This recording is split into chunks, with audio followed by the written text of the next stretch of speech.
Allez, salut à toi et bienvenue dans cette toute nouvelle vidéo où je suis encore une fois bien sûr ravi de te retrouver. Alors aujourd'hui, vidéo un peu spéciale puisque je vais te parler du top 10 des erreurs les plus fréquentes dans bien sûr les investisseurs débutants. Mais avant tout ça, je vais déjà commencer par jingle.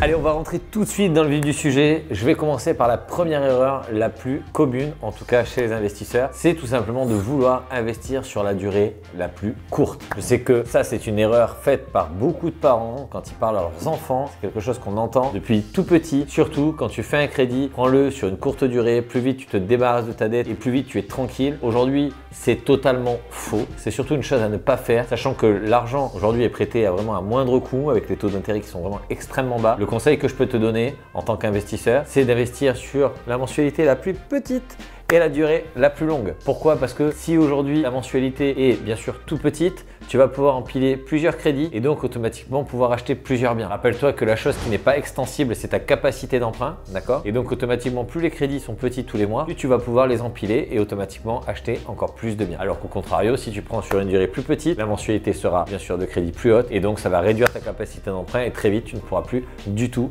investir. En numéro 2, c'est tout simplement de vouloir mettre tout son apport. Je sais qu'encore une fois, c'est une erreur de débutant que je vois bien que trop souvent, c'est-à-dire qu'aujourd'hui les personnes se disent voilà, aujourd'hui j'ai 100 000 euros de crédit, j'ai 50 000 euros de côté, je mets tout comme ça me fait un petit crédit et je suis tranquille. Pas du tout. Ce qu'il faut absolument, c'est que tu conserves ton argent de ton côté le plus longtemps possible. C'est hyper important parce que plus longtemps tu vas avoir cet argent de côté, plus tu vas pouvoir en fait le mettre devant le nez des banques, plus tu vas pouvoir en fait emprunter. C'est hyper important. Plus tu auras de trésorerie et plus en fait les banques te prêteront d'argent et même te prêteront de l'argent sans apport. Parce qu'elles se disent quoi qu'il arrive, il a une sécurité financière. Donc si aujourd'hui tu veux pouvoir démultiplier tes investissements, il va falloir très vite que tu te constitues une trésorerie et ça, bien sûr, tu as plein de leviers pour pouvoir le faire. Mais c'est pas le sujet de cette vidéo. Mais en tout cas, je te dis sincèrement, prends toujours un maximum à crédit et la durée la plus longue et tu verras, les autres erreurs vont te servir aussi. Erreur numéro 3, ne pas faire le différé bancaire. Alors, le différé bancaire, c'est quelque chose que tu peux faire, d'ailleurs que tu vas faire à partir du moment où tu as des travaux. Donc, c'est-à-dire que quand tu achètes un bien avec des travaux, pendant la durée totale des travaux, tu n'auras pas en fait de crédit à payer. Pourquoi? Parce que tu vas demander un différé. On appelle un différé total ou un différé partiel. L'un ou l'autre, les deux sont intéressants. Le différé total, en fait, c'est que tout le crédit, c'est-à-dire capital plus intérêt, est différé de 12, 24, 6 mois ou peu importe, 18 mois. En tout cas, généralement, la durée maximum, c'est 24 mois. Et tu peux obtenir la même chose, mais sur 36 mois en délai maximum, sur un différé donc partiel. Et à ce moment-là, tu paieras donc uniquement les intérêts d'emprunt. Sache que quoi qu'il arrive dans les deux situations, tu paieras également l'assurance emprunteur qui permettra de couvrir le crédit. Mais en tout cas, ça va te permettre de différer. Alors pendant les travaux, de ne pas avoir d'argent à sortir de ta poche. Mais une fois que les travaux sont terminés, si tu mets 6 mois à faire les travaux, va pas voir ta banque en disant « Ouh, ça y est, j'ai fini de payer, etc. Donc vous pouvez commencer le crédit. » Surtout, ne fais pas ça. Continue à garder la durée la plus longue. C'est-à-dire que si au bout de 6 mois, tu as fini tes travaux, mets tes locataires dedans au 7e mois. Si tu fais 24 mois par exemple, moins 6, ça veut dire qu'il te restera 18 mois de revenus locatifs sans crédit. Et si, admettons, tu as 2 000 euros par mois de revenus locatifs, 2 000 fois 18, ça te fait donc 36 000 euros de côté que tu vas mettre grâce justement à ce différé d'emprunt qui va permettre de sécuriser ton investissement, mais également de préparer une trésorerie. Et je te l'ai dit juste avant que je te donnerai l'astuce, que ça te permet de préparer une trésorerie pour pouvoir continuer à réinvestir sans limite, d'accord? Donc surtout, fais toujours le différé le plus long possible. En numéro 4, faire confiance à un agent immobilier, à un artisan, à qui que ce soit d'autre, d'accord? N'oublie pas que ce ne sont pas tes amis, d'accord? Et aujourd'hui, toute information est bonne à contrôler. Donc c'est-à-dire qu'aujourd'hui, si tu as un artisan qui est hyper gentil avec toi, le feeling est super bien passé, etc., on s'en fout, tu fais 3 devis. Si l'agent immobilier te dit, voilà, t'inquiète pas, il y a tant de rentabilité, etc., on s'en fout, tu vérifies. Quoi qu'il arrive, ne fais confiance à personne. Aujourd'hui, le crédit, c'est toi qui vas supporter la dette, même si c'est le locataire qui est censé rembourser le crédit, je dis bien censé, parce que si tu achètes une mauvaise affaire, il est fort possible que finalement tu te retrouves à mettre de l'argent de ta poche. Donc surtout, fais très attention à ça. En affaires, on ne fait confiance qu'aux chiffres, les chiffres, et c'est tout. Donc compare toujours, vérifie et avant de te lancer, surtout, contrôle tout parce que c'est ton argent. En numéro 5, l'erreur que je vois souvent, c'est qu'on veut faire les travaux soi-même. Alors tu sais, pour moi, les travaux, c'est comme la comptabilité. Les deux, je n'aime pas les faire. J'ai eu une entreprise de rénovation pendant 10 ans et j'ai employé des personnes pour faire les travaux et moi, je suis resté à la gestion, au pilotage, à ce que je savais faire. On a toujours besoin de déléguer ce dans quoi nous ne sommes pas compétents. Si aujourd'hui, tu vas vouloir faire les travaux toi-même, peut-être l'artisan, lui, il aurait mis 4 mois là où tu vas en mettre 12. Ça veut dire que pendant ces X mois, pendant ces 8 mois de plus de travaux, le bien ne sera pas loué. Tu vas penser tous les jours que le crédit se rapproche. Tu vas penser tous les jours, est-ce que je vais arriver au bout? Peut-être que tu vas avoir des histoires avec ta copine ou ton mec ou même la personne avec qui tu investis. Ou si tu es seul, tu vas peut-être te sentir vraiment seul en disant j'en vois pas le bout. Donc le but n'est pas vraiment de faire ça tout en sachant en plus que les travaux, sachant que tu vas les faire et qu'ils sont facturés, seront donc pris en charge par l'assurance décennale du sous-traitant. L'intégralité des travaux sera défiscalisable. Bref, aucun intérêt, en tout cas dans l'investissement locatif, de ne pas sous-traiter ces travaux. Et je te conseille vivement de rester là où tu es bon, là où tu es compétent. N'oublie pas que tu es investisseur immobilier, tu ne dois pas être expert comptable, banquier, gestionnaire de travaux, sinon tu n'y arriveras jamais. Numéro 6. En numéro 6, c'est très simple, c'est vouloir investir et faire de la location nue. Alors ça, c'est vraiment une connerie monumentale. C'est-à-dire que si aujourd'hui, tu veux être sûr que ta carrière d'investisseur s'arrête tout de suite, tu n'as qu'à acheter un bien immobilier et faire de la location vide de meubles, hors bien sûr société.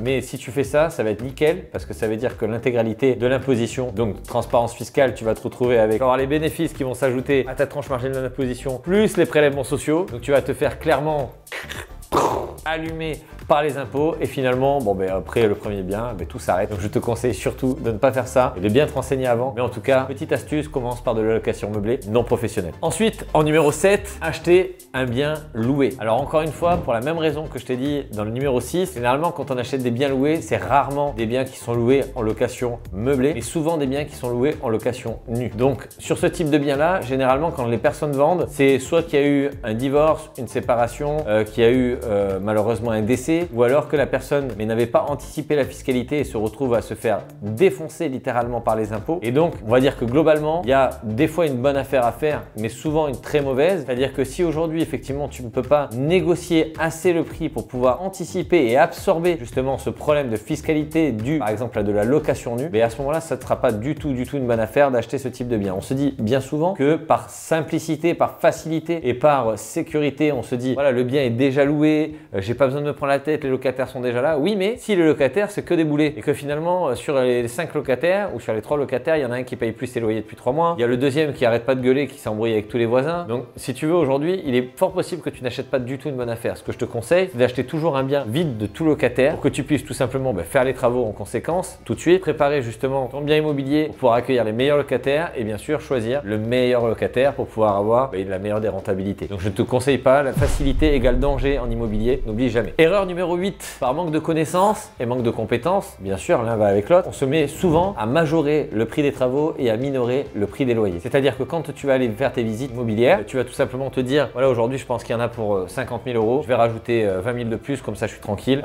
comme ça, voilà, je vais me faire une fourchette en gros, voilà, je suis sûr de ne pas prendre de risques. Et puis finalement, quand tu vas regarder le prix des locations, tu vas dire, je vais pas prendre le plus cher, je vais prendre le plus bas, comme ça, voilà, au pire des cas, je suis sûr au moins d'avoir ça. Et finalement, si d'un côté les travaux les plus chers et la location le prix le plus bas, tu vas trouver que des affaires de merde, clairement. Parce que tu viens volontairement par manque de connaissances et de compétences pour te mettre en sécurité, avoir augmenté le prix des travaux pour après baisser le prix des loyers. L'un plus l'autre, ça veut dire baisser complètement la rentabilité. Et d'ailleurs, je l'ai vu chez beaucoup d'élèves à moi au tout départ qui, pour se rassurer, faisaient cette technique-là. Et quand j'ai discuté avec eux, ils me disaient le bien est trop grand, le bien est trop petit, le secteur est pas bon, c'est trop tôt, c'est trop tard, c'est trop ci. Et je lui ai dit mais attends, c'est quoi ton problème là? Explique-moi. Mais il me dit Jérémy, à chaque fois, j'ai jamais la bonne rentabilité, je gagne jamais d'argent dans les calculs. Je reprends tous les calculs, je lui dis mais attends, mais c'est pas comme ça que je t'ai appris là, le tableau. Il dit qu'il y a 100 000 euros de travaux, t'en trouves 125. Oui, mais au moins comme ça, je suis tranquille. Mais t'es tranquille de quoi?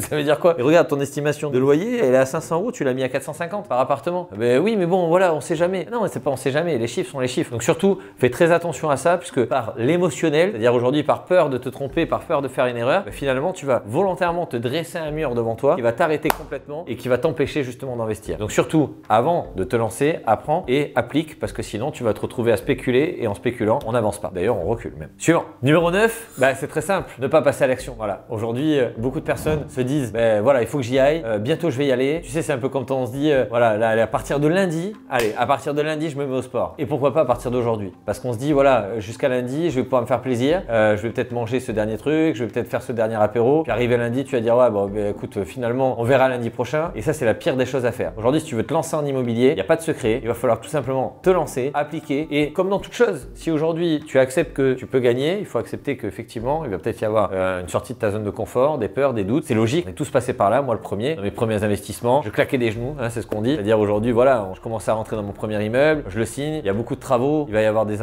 artisans de partout. Est-ce que je vais trouver mon locataire? Est-ce que ça va bien se passer? Mais tout ça, finalement, ça s'efface une fois que la connaissance prend place. Et d'ailleurs, c'est là où vient mon dernier conseil. Et c'est le conseil le plus important que je peux te donner. C'est le conseil numéro 10. C'est tout simplement de te former. D'accord? Donc ça, c'est vraiment très, très important à retenir. C'est la base numéro 1 pour que tu puisses éviter toutes ces erreurs. Et encore, j'ai voulu faire le top 10, mais il y en a énormément, beaucoup plus que j'aurais pu en noter. Mais la vidéo aurait été vraiment beaucoup trop longue. Mais retiens ça, surtout. N'oublie pas, si jamais tu veux pouvoir te lancer en toute sécurité, il va falloir que tu passes par la case apprentissage, formation, prise de connaissances. D'accord? Et une fois que tu auras appris tout ce qu'il y aura à savoir sur l'immobilier, toutes ces peurs et ces doutes et ces erreurs vont complètement s'effacer pour laisser place tout simplement à un chemin tout tracé de l'investissement immobilier et bien sûr de la rente immobilière. Et voilà pour ces 10 erreurs des débutants qui sont vraiment le plus souvent vues dans les personnes qui se lancent. J'espère que grâce à cette vidéo, tu feras attention à tous ces points. Bien sûr, je te rassure, il y en a encore plein d'autres, des erreurs, mais que tu peux gommer très facilement si jamais tu passes par la case formation. Et c'est d'ailleurs pour ça que j'ai fait pour toi gratuitement une formation que tu trouveras juste en dessous, dans le lien en dessous de cette vidéo YouTube. Et tu pourras justement apprendre les mécanismes de l'investissement immobilier pour pouvoir te lancer convenablement en 2022.